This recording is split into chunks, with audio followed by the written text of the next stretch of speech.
Assalamualaikum warahmatullahi wabarakatuh. Shalom, Om Swastiastu, Namo Buddhaya, salam kebajikan.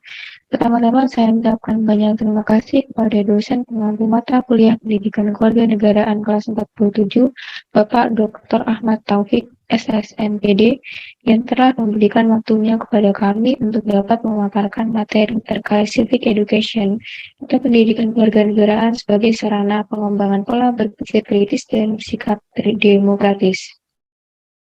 Sebelumnya, perkenalkan saya Filiarian Asari, memperkenalkan anggota dari kelompok 1.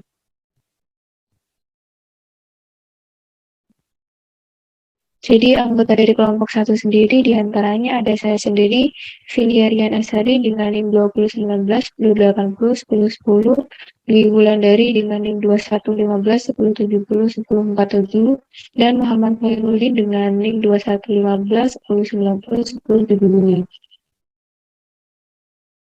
Dua laporan soal kebebasan beragama internasional terbit dalam sebulan terakhir. Kedua laporan menyoroti betapa pandemi digunakan sebagai dalih untuk membatasi kebebasan beragama khususnya bagi para minoritas. Namun khusus untuk Indonesia, penggunaan ideologi negara untuk pembenaran juga dinilai rawan penyalahgunaan. Beberapa hal atau materi yang akan kami bahas dalam PPT hari ini adalah ada latar belakang, kemudian perkembangan pendidikan kewarganegaraan dari masa ke masa dan perbedaannya, kemudian fungsi dan tujuan dari pendidikan kewarganegaraan, dan yang terakhir adalah peran pendidikan kewarganegaraan dalam membentuk pola berpikir kritis dan bersikap demokratis.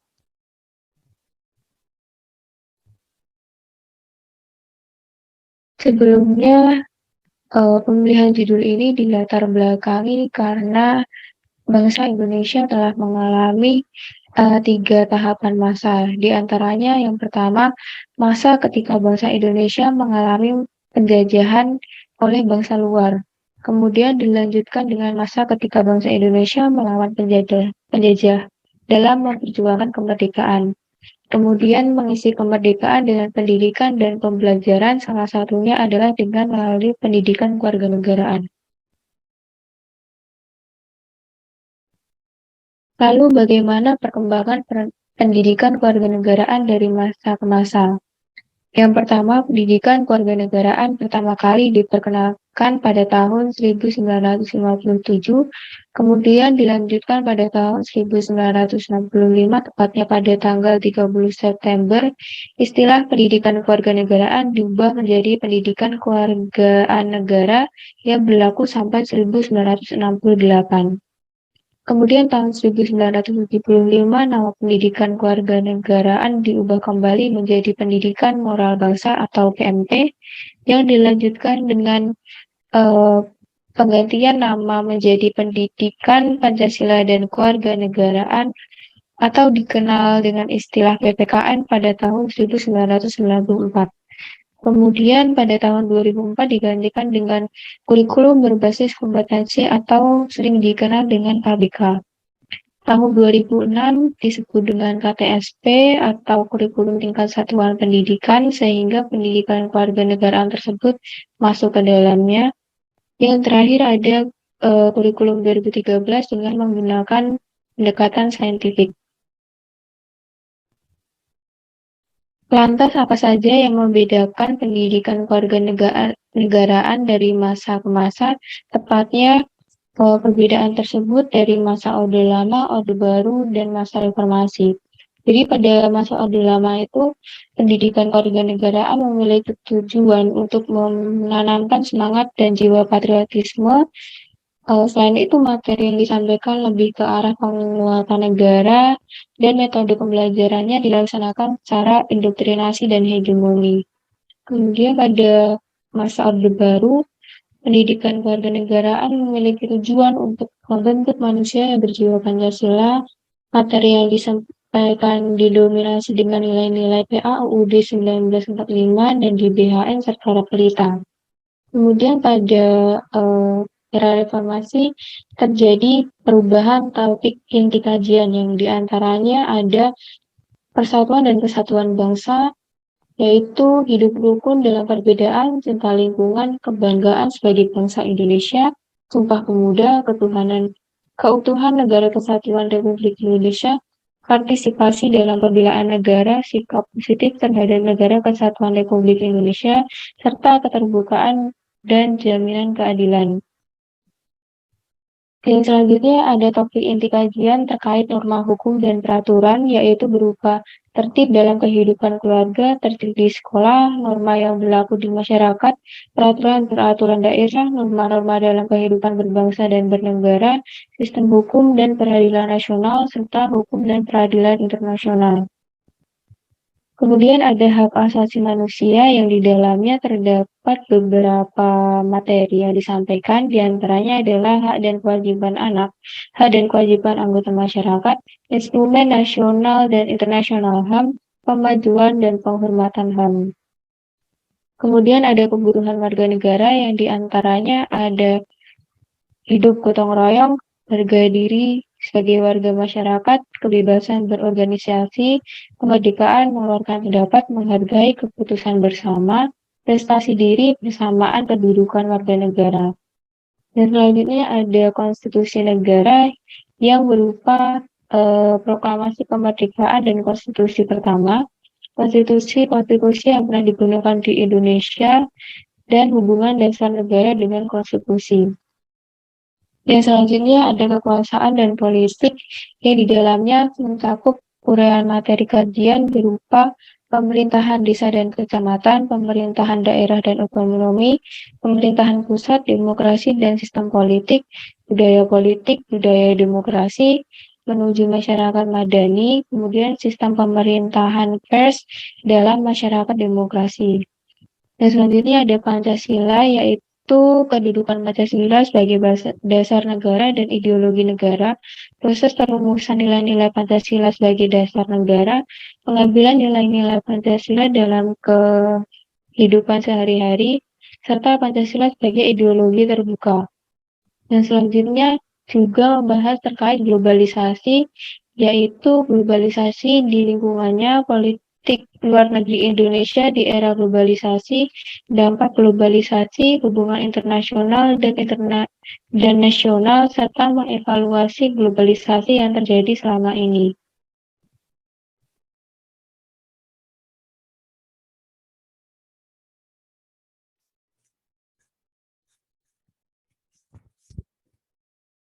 Fungsi dan tujuan pendidikan kewarganegaraan. Sebagai fungsi, pendidikan kewarganegaraan sebagai sarana untuk membentuk warga negara yang terampil, cerdas, serta berkarakter yang setia kepada NKRI melalui refleksi diri dalam kebiasaan bertindak dan berpikir sesuai dengan amanat dalam Pancasila dan Undang-Undang Dasar 1945. Untuk tujuan pendidikan kewarganegaraan sendiri, dalam menanggapi isu kewarganegaraan dapat berpikir secara kritis, kreatif, dan rasional. Dalam kegiatan bermasyarakat, berbangsa, dan bernegara diharapkan dapat berpartisipasi secara bertanggung jawab dan bermutu dan dapat bertindak secara cerdas. Lalu, agar dapat hidup bersama dengan bangsa-bangsa lain, diharapkan untuk membentuk diri berdasarkan pada karakter masyarakat Indonesia yang mampu berkembang secara positif dan demokratis. Yang terakhir, dapat memanfaatkan teknologi informasi dan komunikasi untuk berinteraksi dengan bangsa lain dalam percaturan dunia secara langsung maupun tidak langsung.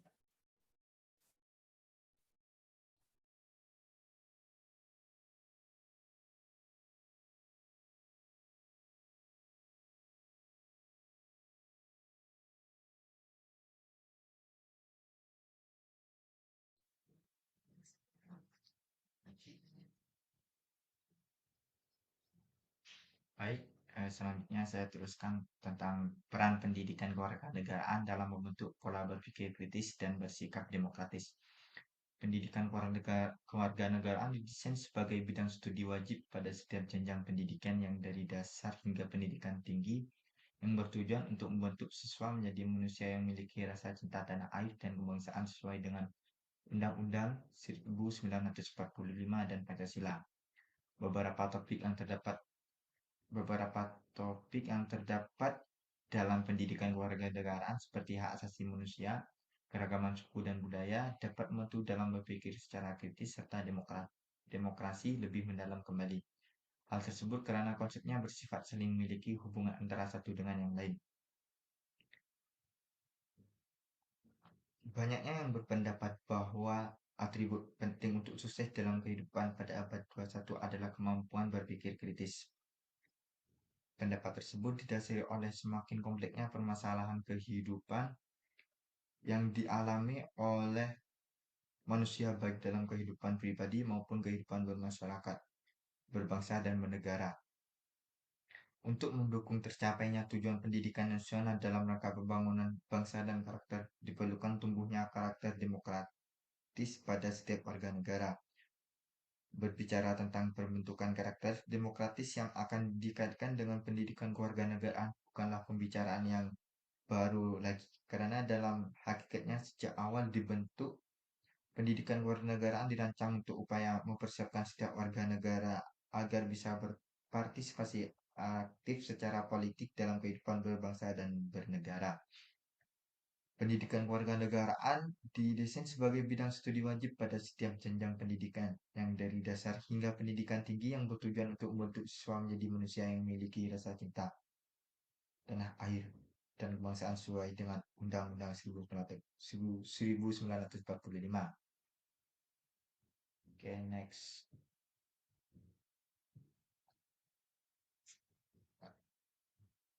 Yang terakhir, kesimpulan.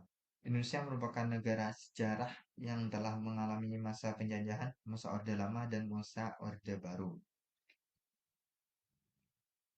Peralihan dari masa ke masa sangat dibutuhkan, apalagi pada zaman reformasi sekarang ini untuk memperjuangkan eksistensi NKRI. Pembentukan karakter bangsa dapat dilakukan dengan adanya pendidikan yang mampu membekali pada para generasi muda sehingga memiliki kecakapan hidup, berpikir kritis dan kreatif harus diprioritaskan untuk menjawab tantangan. Sekian presentasi dari kelompok 1. Kurang lebihnya mohon maaf. Wassalamualaikum warahmatullahi wabarakatuh.